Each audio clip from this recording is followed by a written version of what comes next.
بسم اللہ الرحمن الرحیم۔ السلام علیکم۔ خانہ کعبہ مکہ مکرمہ کے ایک ایسے نشیبی علاقے میں واقع ہے جہاں پرانے زمانے میں بارش اور سیلاب کا پانی جمع ہو جایا کرتا تھا۔ اس سے اس کی دیواروں اور اندرونی حصہ کو کافی نقصان پہنچتا تھا۔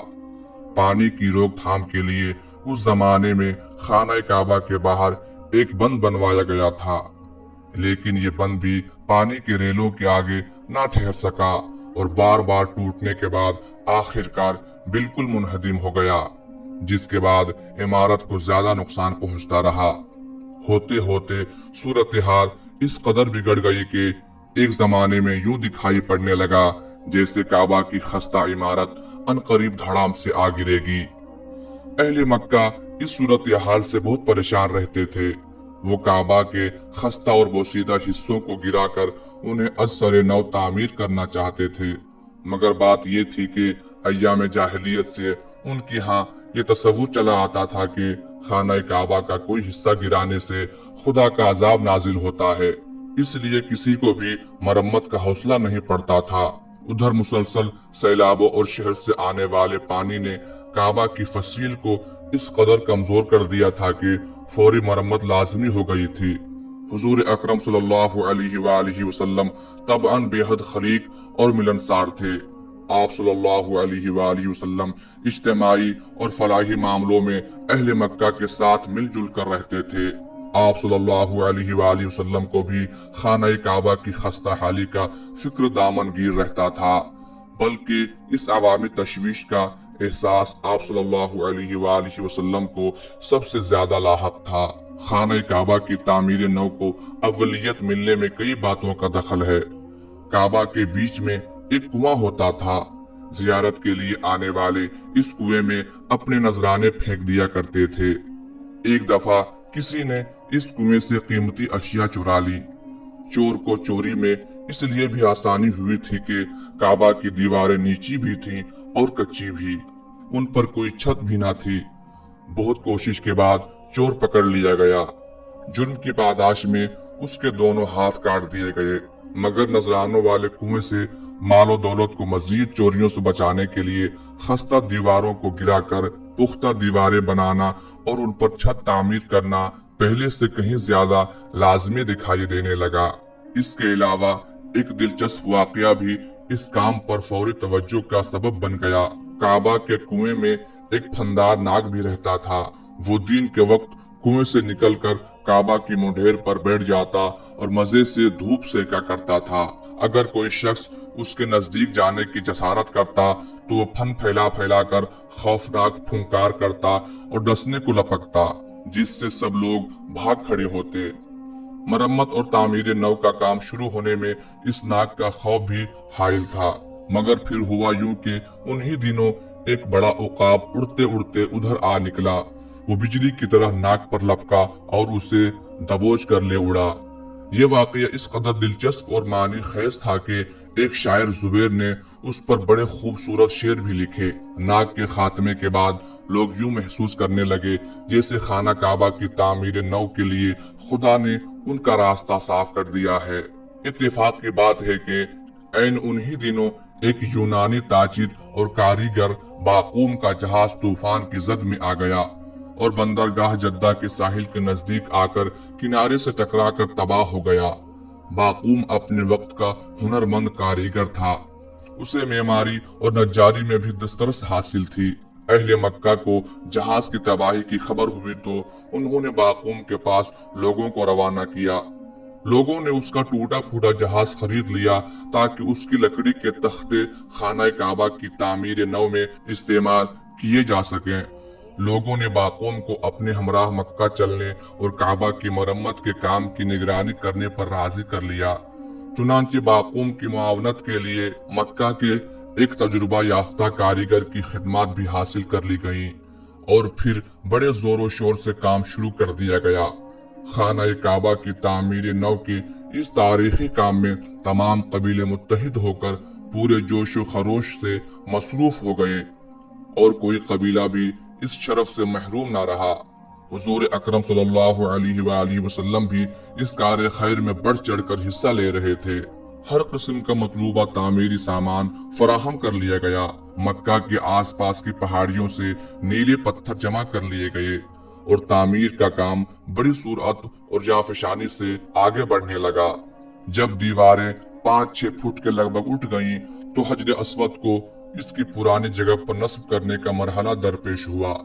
इस मुकद्दस पत्थर को उठाकर इसकी कदीम और रवायती जगह पर रखना एक ऐसा बड़ा एजाज था जिसे हासिल करने के लिए हर कबीला बेहद मुस्तरिब था। चुनांचे इस नाजुक मामले पर गर्मा गर्म बहसबाजी का सिलसिला छिड़ गया और जल्द ही नौबत तल्ख कलामी और तूतू में तक जा पहुंची। कोई कबीला अपने हक से दस्तबरदार होने पर रजामंद न था। तकरार लंबी होती गई तो मामला जंगो जदल की सी सूरत इख्तियार करने लगा। आनन फानन तलवारें खिंच गई और वो खूनखार दरिंदे मरने मारने पर आमादा हो गए। एक जंगजू कबीले ने तो हद ही कर दी। उन्होंने साफ साफ कह दिया कि वो किसी और कबीले को हजर अस्वद नस्ब करने की हरगिज इजाजत नहीं देंगे। पुराने जमाने में अरब में दस्तूर था कि जब कोई शख्स किसी मफाद के लिए जान देने की कसम खाता तो इंसानी खून से भरे हुए प्याला में अपनी उंगलियां डुबो लेता था। उस वहशी कबीले का सरदार खून से लबालब कटोरा खाना काबा में उठा लाया। कबीला के सब तंदो तेज नौजवानों ने खून में हाथ डुबो डुबो कर अहद किया कि अगर किसी और कबीले ने हजर अस्वद नस्ब करने की जुर्रत की तो वो सब कट मरेंगे। गरज के पूरे 4 दिन तनाव और तसादुम की खौफनाक कैफियत लोगों के आसाब पर बुरी तरह सवार रही और यूं दिखाई देता था कि कत्ल गारत का सिलसिला किसी वक्त भी सारे मक्का को अपनी लपेट में ले सकता है। कुरैश का एक बूढ़ा सरदार बहुत दानिशमंदाना और सुलहजू था। वो चाहता था कि हजर अस्वद का हंगामा किसी खून खराबे किए बगैर तय हो जाए। चुनांचे उसने मशवरा दिया कि कल सुबह जो शख्स कुए सफा वाली जानिब से सबसे पहले खाना काबा में दाखिल हो उसे सालिस मान लिया जाए और हजर अस्वद नस्ब करने के बारे में फिर जो भी फैसला वो दे उसे तमाम कबीले हत्तबी तौर पर तस्लीम कर लें। बूढ़े सरदार की तजवीज पर सबका इत्तेफाक हो गया। दूसरी सुबह सब लोग खाना काबा के बाहर बैठकर बेताबी से इंतजार करने लगे कि कुए सफा की तरफ से सबसे पहले कौन शख्स अंदर दाखिल होता है। खुदा की कुदरत, उस सुबह जो शख्स उस जानिब से सबसे पहले खाना काबा में दाखिल हुआ वो हुजूर अकरम सल्लल्लाहु अलैहि वसल्लम ही थे। हुजूर का एहतराम तो सभी करते थे, बल्कि यहाँ तक कि असल नाम पुकारने की बजाय आपको एहतरामन अमीन और सादिक के मुअज्जज तरीन अलकाबों से याद किया जाता था। चुनांचे जो ही आप सल्लल्लाहु अलैहि वसल्लम खाना काबा में दाखिल हुए, हर तरफ खुशी के नारे बुलंद होना शुरू हुए। लोग बेसाख्ता पुकार उठे, ये तो वही अमीन हैं जिन्हें हम खूब जानते हैं। हम इन्हें बखुशी अपना सालिस तस्लीम करते हैं। हुजूर सल्लल्लाहु अलैहि वसल्लम मौका की नजाकत से बखूबी आगाह थे। आप सल्लल्लाहु अलैहि वसल्लम ने फरमाया, एक चादर लाओ। चादर फौरन मुहैया कर दी गई।